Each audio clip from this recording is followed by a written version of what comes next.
नमस्कार। JSSC education में स्वागत है। हम लोग साहेबगंज चौकीदार का तैयारी कर रहे हैं और मैं उपेंद्र आपको पूरा चौकीदार का क्लास यहाँ पे कराऊंगा, इंक्लूडिंग लैंग्वेज पेपर्स। क्योंकि लैंग्वेज पेपर में मैं यहाँ पे सिर्फ खोरठा कवर करूँगा और खोरठा ऑलरेडी, क्योंकि आपको क्वेश्चन जो पूछा जाएगा वो ग्रामर से क्वेश्चन पूछा जाएगा और यहाँ पे कुछ साहित्य वगैरह आपको है नहीं, तो 25 क्वेश्चन मेरे हिसाब से आपको जीके होना चाहिए और 25 क्वेश्चन आपका खोरठा या फिर जो भी आपका क्षेत्रीय भाषा होगा वो होना चाहिए। तो ये दोनों का क्लास मैं यहाँ पे कराऊंगा। टोटल 50 क्वेश्चन की तैयारी, तो उसके लिए एकदम चिंता करने की आवश्यकता नहीं है। आगे बढ़ने से पहले मैं बता दूं, पहला क्लास में एक टाइपिंग एरर हो गया था हमारे टाइपिस्ट से, तो जो 17 मई 1993 था, तो बहुत अच्छा लोगों ने यहाँ पे करेक्ट किया, मैं थैंक यू बोलना चाहूँगा। तो इसको आप करेक्ट कर लीजिएगा, 1993 नहीं है, नोट्स में आप देख लीजिएगा 1983 कर लीजिएगा। तो ये टाइपिंग एरर हो गया था, तो मैं यहाँ पे इसको सुधार दिया। अब मैं कोशिश करूंगा कि यहाँ पे कोई भी टाइपिंग एरर ना हो, मैं पढ़ाने से पहले आपको क्लियर कर लूंगा, चेक कर लूंगा यहाँ पे। तो आज के क्लास में हम लोग साहेबगंज का तीसरा लेक्चर हम लोग पढ़ेंगे, जिसमें साहेबगंज विधानसभा क्षेत्र और कुछ इंपॉर्टेंट यहाँ पे पॉइंट्स पढ़ेंगे। क्या क्या पढ़ेंगे? गांव के साथ पढ़ेंगे विधानसभा क्षेत्र, फिर कितने नगर पंचायत है, कहाँ है नगर परिषद है, तो कहाँ पुलिस स्टेशन कितने हैं, और दामिनी को क्या है वो हम लोग पढ़ेंगे। छोटे छोटे लेक्चर्स मैं इसलिए कर रहा हूँ क्योंकि ये 10th लेवल की वैकेंसी है, तो एक बार में अगर मैं आधा घंटा क्लास कर लूँ ना, तो लोग लेक्चर छोड़ के भाग जाएंगे, तो इसलिए मैं उसको नहीं कर रहा हूँ। आपको इंटरेस्टिंग तरीके से मैं बताना चाह रहा हूँ, दिमाग में अट जाए, वो मेरा अंतिम लक्ष्य रहेगा आपके लिए।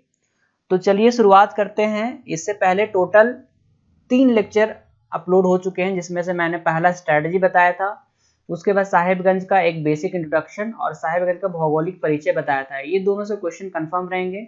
जितने मैं क्लासेस करा रहा हूँ, समझिए कि उससे क्वेश्चन आपके उतने ही सही आएंगे। और साहेबगंज का जीके लगभग मेरे ख्याल से 12 से 13 लेक्चर के आसपास जाना चाहिए, क्योंकि जो हिस्ट्री है इसका वही आपका 3 से 4 क्लास लेगा, क्योंकि हिस्ट्री बहुत बड़ा है। क्योंकि संथाल विद्रोह तो आपका इसी क्षेत्र में हुआ है ना, तो सिद्धू कानू जितने भी सारे हमारे सेनानी हैं वो सबको हम लोग को इसी में पढ़ने हैं, ठीक है कि नहीं। तो चलिए हम लोग आज पढ़ते हैं साहेबगंज के विधानसभा क्षेत्र के बारे में। रामगढ़ जी के क्लास मैंने यहाँ पे ऑलरेडी कंप्लीट कर दिया है, एक आध लेक्चर मैं लास्ट में लेकर के आऊँगा। तो अगर कोई भी रामगढ़ चौकीदार का तैयारी कर रहे हैं तो रामगढ़ जी के आप पढ़ सकते हैं, प्लेलिस्ट में जाकर डिस्क्रिप्शन में दिया हुआ लिंक, ठीक है। हम लोगों ने पहले देख चुके हैं कि ये हमारा साहेबगंज जिला है। साहेबगंज जिला बना था कब? 17 मई 1983 को। इसमें 2 अनुमंडल है, कौन कौन? एक साहेबगंज अनुमंडल है और एक राजमहल अनुमंडल है। 2 अनुमंडल हमारे हैं। और टोटल जो हमारे प्रखंड है, जिसको आप ब्लॉक बोलते हैं, कितने हैं? टोटल 9 प्रखंड हैं। इसमें साहेबगंज, मंडरो, बोरियो, तालझेरी, राजमहल, उधवा, बरहरवा, पथना और बरहेट है। अब देखिए, हम लोग अब देखेंगे कि हर एक ब्लॉक के अंदर में क्या होता है, गांव होता है, जहाँ पे मुखिया वगैरह होते हैं ना। तो टोटल गांव कितने हैं साहेबगंज में? तो टोटल गांव जो साहेबगंज में है वो 18-19 है। आप ऐसे याद कर लीजिएगा, 18-19। 9 आपका प्रखंड है, तो 9 दूना 18 और 1 बढ़ा दीजिएगा, 18-19, ठीक है। 18-19 आपका गांव है। अब बात करते हैं, गांव पूछे ना पूछे आपको विधानसभा क्षेत्र तो पूछेगा ही, कि साहेबगंज जिला में कुल कितने विधानसभा क्षेत्र हैं। तो विधानसभा क्षेत्र और जो प्रखंड है उसका कैलकुलेशन एकदम अलग चलता है। विधानसभा क्षेत्र मतलब क्या हो गया कि ये मतलब जनसंख्या के अकॉर्डिंग यहाँ पे बांटा जाता है विधानसभा क्षेत्र। तो पूरा साहेबगंज को 3 विधानसभा क्षेत्र में बांटा गया है। आपको पता है ये 3 विधानसभा क्षेत्र के ये 3 विधायक अभी करंट के हैं। तो आपको इनमें से, इनको तो आप जानते हैं, जो हमारे चीफ मिनिस्टर भी सबको जानते होंगे। ये बाकी दोनों को आपको जानना चाहिए, अगर आप साहेबगंज में रहते हैं तो आसपास के आपके विधायक कौन है वो जानना चाहिए आपको। तो चलिए मैं आपको बताता हूँ 3 कौन कौन से विधानसभा क्षेत्र है हमारे। 3 विधानसभा क्षेत्र हमारे हैं। पहला राजमहल, तो राजमहल देखिए ये वाला क्षेत्र है। दूसरा बात कीजिएगा तो बोरियो, बोरियो देखिए यहाँ पर ये वाला है। और तीसरा बात कीजिएगा बरहेट, ये हमारा बरहेट है।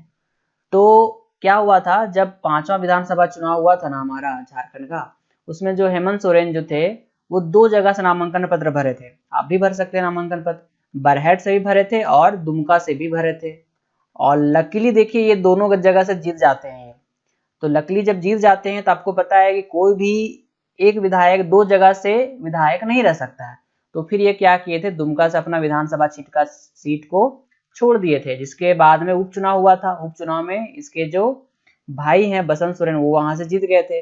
अब जो चीफ मिनिस्टर है वो बरहट से यहाँ पे एमएलए है। और आपको पता है कि एमएलए जो होता है मेंबर ऑफ लेजिस्लेटिव असेंबली बोल लीजिए इसको आप, मतलब या हिंदी में आप बोल लीजिए विधायक। तो विधायक हेमंत सोरेन है और हेमंत सोरेन विधायक के साथ साथ हमारे चीफ मिनिस्टर भी हैं। तो आपको सब कुछ यहाँ पे ध्यान होना चाहिए। अब बात करते हैं ये 3 विधानसभा क्षेत्र, ये देखिए ट्रायंगल यहाँ पे है। तो ट्रायंगल में बात करते हैं, ये राजमहल को आप छोड़ दीजिए, राजमहल को छोड़ करके जो बोरियो और बरहट है वो दोनों एसटी क्षेत्र है। मतलब यहाँ से जो भी कैंडिडेट खड़ा होगा वो एसटी ही होना चाहिए, मतलब ये रिजर्व्ड है, यहाँ से कोई और खड़ा नहीं हो सकते हैं। लेकिन राजमहल से कोई भी खड़ा हो सकते हैं। तो देखिए राजमहल से कौन है, अनंत कुमार ओझा। ये अनंत कुमार ओझा है जो कहाँ से विधायक है, राजमहल से है।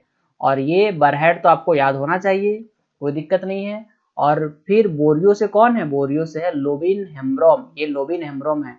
अगर आप नहीं पहचानते हैं तो ध्यान देख लीजिए, क्योंकि ये चीजें आपको ध्यान होनी चाहिए अगर आप लोकल हैं तो। क्योंकि एक चौकीदार बेसिकली क्या करता है, मान लीजिए पुलिस स्टेशन है, तो पुलिस स्टेशन में जो आपके दारोगा रहेंगे, क्योंकि दारोगा चेंज होते रहते हैं, कभी गढ़वा वाले यहाँ पे आ जा सकते हैं, रांची वाले यहाँ पे आ सकते हैं। लेकिन जो रांची वाले आपके जो साहेबगंज में आएंगे, उनको साहेबगंज का जो ब्लॉक रहेगा मंडरो, उसके बारे में तो पता नहीं रहेगा ना, कितने गांव हैं और कौन लोग कहाँ कहाँ हैं।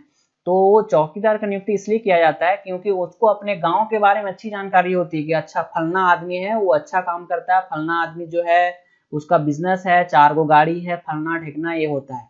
तो वो क्या करे, ये जानकारी एक तरह से बोलिए मुखबिर, मुखबिर मतलब क्या हो गया कि सरकारी जासूस टाइप से समझ लीजिए कि वो काम करता है। अरे भाई चलो फलना घर में आज वहां पे पुलिस को धावा बोलना है, वहां से उसको अरेस्ट करना है। तो कौन ले जाएगा, आप ही ले जाइएगा ना, चौकीदार बनिएगा आप ही। अच्छा चलो ऐसे वैसे चलिए, रात में उसका बैकडोर ऐसे ऐसे, नहीं तो भाग सकता है वो, है कि नहीं। तो आपको लोकल जानकारी बहुत अच्छा होना चाहिए, वही एक चौकीदार का एक्सपेक्टेशन है यहाँ पे। इसलिए आपको लोकल लैंग्वेज भी आना चाहिए, जिसमें 25 क्वेश्चन पूछा जा रहा है, और 25 क्वेश्चन जीके आना चाहिए, ताकि आपको आसपास का चीज तो पता होना चाहिए। अच्छा हाँ वहां से यहाँ है, या नहीं पता रहेगा, पता चलेगा। अगर आपको नहीं पता रहेगा तो क्या होगा कि राजमहल से जाइएगा तो पता चलेगा अच्छा राजमहल का आगे कौन है भाई, तालझीरी, आपको पता ही नहीं है। पता होना चाहिए आपको, इसलिए तो पूछा जाता है। कोई भी एग्जाम का एक्सपेक्टेशन के अनुसार से ही उसका सिलेबस यहाँ पे डिफाइन होता है। तो मेरे साथ पढ़िए, मैं आपको पूरी तैयारी कराऊंगा, एकदम चिंता नहीं करना है। अब बात करते हैं अनंत कुमार ओझा, ये बीजेपी से हैं, और बाकी ये दोनों है वो जेएमएम से हैं, झारखंड मुक्ति मोर्चा। कोई डाउट नहीं हो गया, सब कुछ क्लियर। अब आगे बढ़ते हैं हम लोग। अब बात करते हैं नगर पंचायत, नगर परिषद और पुलिस स्टेशन के बारे में। तो पूरे साहेबगंज में 2 नगर पंचायत है, और कौन कौन नगर पंचायत है, एक बरहरवा है और एक राजमहल है। तो ये बरहरवा आप मान लीजिए, और एक आपका राजमहल, ये 2 आपका नगर पंचायत है, और एक नगर परिषद है, वो कौन है, वो साहेबगंज है। तो देखिएगा ये किनारे किनारे में जो है ना, वो आपका नगर पंचायत और नगर परिषद में है। तो ये साहेबगंज देखिए किनारे में है, राजमहल किनारे में है, उधवा को छोड़ दीजिए, उधवा को छोड़ करके आप बरहरवा आ जाइए। ऐसे याद करने का मैं तरीका बता रहा हूँ, क्योंकि ऑलरेडी मैंने पहले क्लासेस में आपको मैप वगैरह याद करा चुका हूँ कि कैसे कैसे यहाँ पे मैप है। क्योंकि मैप अगर आपको याद है तो आपका जीके बहुत स्ट्रांग है, मैप नहीं याद है स्ट्रांग नहीं है। तो जब भी आपको मैप में याद होगा, अच्छा साहेबगंज ऊपर में है, अच्छा हाँ ठीक है, यहाँ हो गया राजमहल हो गया और बरहरवा, यहाँ साहेबगंज में आपका नगर परिषद है, और ये दोनों जगह क्या है, नगर पंचायत है। याद हो गया हम लोग को। अब बात करते हैं कि टोटल पुलिस स्टेशन कितने हैं। टोटल जो पुलिस स्टेशन है ना वो 12 है, और 12 जो पुलिस स्टेशन हम लोग को पता, 2 अनुमंडल है, एक आपका साहेबगंज अनुमंडल, एक राजमहल अनुमंडल है। तो साहेबगंज अनुमंडल में आधा दिया गया है 6 ठो, और राजमहल में भी 6 ठो दिया गया है। तो दोनों के अंदर में 6-6 गो है, तो वही यहाँ पे लिखा गया टोटल 12 पुलिस स्टेशन, जिसमें से 6 गो है साहेबगंज अनुमंडल के अंतर्गत, और 6 गो जो है आपका राजमहल का अनुमंडल के अंतर्गत। अनुमंडल को हम लोग क्या बोलते हैं, सब डिवीजन। सब डिवीजन इसलिए होता है ना, सब डिवीजन ऑफिसर होता है। आप देखेंगे ना, आपका जो फॉर्म जातीय आवासीय बनाते हैं, सब डिविजनल से बनाया कि नहीं बनाया, जो बोलते हैं डिस्ट्रिक्ट से बना, इसको वहां पे साइन किसका रहता है, एसडीओ का रहता है कि नहीं। तो ये आपको ध्यान होना चाहिए। अब बात करते हैं टोटल पोस्ट ऑफिस कितने हैं, तो टोटल 7 पोस्ट ऑफिस है हमारे साहेबगंज जिला में, टोटल 7 पोस्ट ऑफिस है। तो ये आपको छोटी छोटी चीजें याद रखनी है, इसमें से नगर पंचायत वाला इंपॉर्टेंट है, पुलिस स्टेशन बस आप फिगर याद कर लीजिए तो काफी रहेगा, तो कोई प्रॉब्लम नहीं होगा आपको। अब चलिए बात करते हैं दामिनी कोह के बारे में। तो इसको मैं हिस्ट्री में और डिटेल में पढ़ाऊंगा। तो एक्चुअली क्या हुआ था कि जब अंग्रेज लोग यहाँ पे आए थे तो क्या हुआ था कि शॉर्ट में मैं आपको बता देता हूँ। जब मैं हिस्ट्री क्लास लूंगा 2-3 क्लास के बाद पूरा हिस्ट्री स्टार्ट करेंगे, डिटेल में हम लोग पढ़ेंगे, वहाँ पे 15-15 मिनट का लेक्चर होगा, 4-5 ठो, उसमें आपको बहुत अच्छे से मजा आएगा पढ़ने में। तो क्या किया था कि बहुत सारा यहाँ पे विद्रोह हो रहा था, संथाल विद्रोह, सिद्धू कानू विद्रोह। तो अंग्रेजों ने क्या किया था कि एक ब्रिटिश अधिकारी को बुलाया और एक एरिया को डिफाइन कर दिया था, एक एरिया को डिफाइन कर दिया, तो उसी को दामिन ई कोह कहते हैं। तो आप देखिए ये जो ट्रायंगल टाइप से दिख रहा है ना आपको, यहाँ पे ऊपर में साहेबगंज है, ये गोड्डा है और ये पाकुड़ है। तो साहेबगंज का कुछ पार्ट, गोड्डा का कुछ पार्ट और पाकुड़ का कुछ पार्ट को ऐसे मिला करके दामिन ई कोह कर दिया गया है इसको। इसमें से राजमहल हिल्स भी आपका उसी के अंतर्गत में आता है। तो वही यहाँ पे है, साहेबगंज का एक बड़ा सा हिस्सा, गोड्डा का भी हिस्सा है, पाकुड़ का भी हिस्सा है, लेकिन साहेबगंज का एक बहुत ही बड़ा हिस्सा, क्योंकि ये साहेबगंज यहाँ पे कोना में है ना, तो इधर मंडरो है, इधर आपका तालझीरी है, तो ये बड़ा सा हिस्सा किसका हुआ, साहेबगंज का हुआ। तो साहेबगंज का एक बड़ा सा हिस्सा पहाड़ियों से घिरा हुआ, इसको दामिनी कोह कहते हैं। यह एक फारसी शब्द है। कौन फारसी शब्द, दामिनी कोह जो है एक फारसी शब्द है, जिसका मतलब क्या होता है, स्कर्ट्स ऑफ द हिल्स। तो दामिनी को स्कर्ट्स ऑफ द हिल्स भी कहते हैं इंग्लिश में, ठीक है ना। ये हो गया दामिनी को फारसी शब्द और ये हो गया आपका इंग्लिश में। तो ये आपको क्लियर हुआ होगा। अब मैं क्या कराऊंगा ना कि जैसे ही लेक्चर खत्म हो जाएगा तो एमसीक्यू का सेशन में लेकर के आऊंगा, और एमसीक्यू हमारे ऐप में आपको मिल जाएंगे, तो बेहतरीन तरीके से ऐप में मिलेंगे। और अगर आपको यहाँ पे स्टडी मटेरियल चाहिए तो एक नॉमिनल फी दे करके आप ऐप में बहुत ही कम वहाँ पे दे करके आप सारे पीडीएफ वगैरह को डाउनलोड कर सकते हैं। बाकी लेक्चर तो मैं यहाँ पे करा दे रहा हूँ। और जब ऐप में वहाँ पे आइएगा तो आपको क्या मिलेगा, ऐप में आपको खोटा क्लास भी मिलेगा साथ में। और खोटा क्लास क्योंकि आपको ग्रामर पूछा जाएगा उसमें, तो ग्रामर हम लोग पढ़ेंगे और अच्छे से पढ़ेंगे हम लोग। अब बात करते हैं राजमहल जो है ना, यहाँ पे आप देखिएगा, अगर कोई दुमका साहेबगंज तरफ से होंगे तो जनरली क्या होता है वहाँ पे कि लोग वहाँ पे पत्थरों का व्यापार करते हैं, जिसको गिट्टी बोलते हैं ना, गिट्टी, इसको स्टोन चिप्स भी बोलते हैं लोग इंग्लिश में। तो ये जो एरिया हमारा, तो साहेबगंज के एरिया जो पहाड़ी वगैरह है ना, वो पत्थर का बहुत बड़ा स्रोत है, बहुत बड़ा स्रोत है पत्थर का। तो और कौन सा पत्थर का, जिससे हम लोग गिट्टी वगैरह बनाते हैं। आप देखिएगा उधर बहुत सारा माइनिंग चलते रहता है, गिट्टी को निकाला जा रहा है, पत्थरों को काट काट के और उसको बेचा जा रहा है यहाँ पे। तो बस ये ध्यान रखिएगा, राजमहल की पहाड़ियां, भवन और सड़क बनाने के जो पत्थर का निर्माण होता है, वो मतलब गिट्टी जिसको बोलते हैं, उसका महत्वपूर्ण स्रोत है ना। और यहाँ पे एक चीज और इम्पोर्टेंट है, बेंटोनाइट यहाँ पे पाया जाता है कुछ जगह पर। बेंटोनाइट को जो शहरी भाषा में लोग मुल्तानी मिट्टी के रूप से खरीदते हैं मार्केट में। मुल्तानी मिट्टी से क्या होता है, आपका चेहरा गोरा होता है ना, तो लोग इसका इस्तेमाल करते हैं। तो ध्यान रखना है आपको कि बेंटोनाइट अगर मान ले पूछा जाएगा तो आप साहेबगंज वहाँ पे ऑप्शन रहेगा, साहेबगंज वहाँ पे टिक कीजिएगा। या फिर ऐसा क्वेश्चन पूछा जाएगा कि बेंटोनाइट का आधुनिक नाम क्या है, उसको बोलिएगा मुल्तानी मिट्टी। तो ये आप देख रहे हैं, ये मुल्तानी मिट्टी है। भली भांति परिचित होंगे मुल्तानी मिट्टी से आप लोग, ठीक है ना। नहीं लगाए होंगे तो नाम तो असली जानते ही होंगे।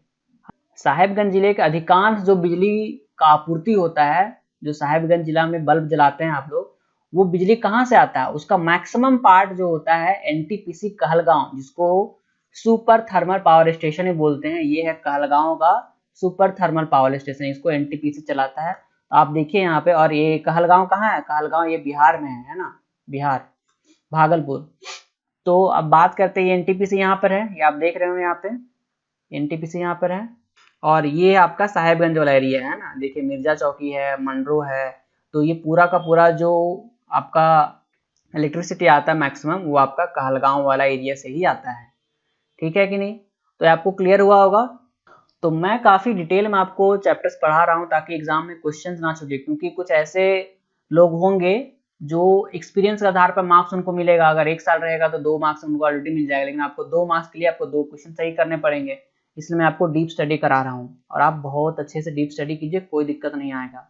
और अगर आप में से कोई भी हमारे जेएसएससी जेपीएससी के एग्जाम की तैयारी करते हैं, तो हमारे कोर्सेज ऐप में, जहाँ पे आप चौकीदार का कोर्स देखेंगे, वहाँ पर और बहुत सारे कोर्सेज अवेलेबल है। पूरे झारखंड के क्लासेस हम लोग यहाँ पे चलाते हैं बहुत अफोर्डेबल प्राइस में, ताकि एक मजदूर का बच्चा भी पढ़ पाए, उतने कम फी में हम लोग यहाँ पे पढ़ाते हैं। और हमारे बुक्स भी अवेलेबल है, बुक्स को भी आप ऑर्डर कर सकते हैं, स्टडी मटेरियल सारे अवेलेबल है। तो कोई भी जानकारी के लिए आपको कोई डाउट होता है तो एक टेलीग्राम ग्रुप तो हमारा है ही, और साथ में साहेबगंज के लिए हम लोगों ने क्या किया है कि स्पेशल ग्रुप, चौकीदार का जो ग्रुप है उसके लिए स्पेशल ग्रुप हम लोगों ने लगाया हुआ है। और ये आपका इस नंबर पे आप लिखिएगा साहेबगंज चौकीदार, तो आपको वहाँ पे साहेबगंज चौकीदार के ग्रुप में ऐड कर दिया जाएगा और प्रीमियम सर्विसेज वहाँ पे आपको दिए जाएंगे। तो आप अगर आपको ग्रुप से जुड़ना है तो साहेबगंज चौकीदार लिख करके आप इस नंबर पे व्हाट्सएप कीजिए। ठीक है, तो मिलते हैं नेक्स्ट क्लास में, तब तक के लिए all the best, thank you and धन्यवाद।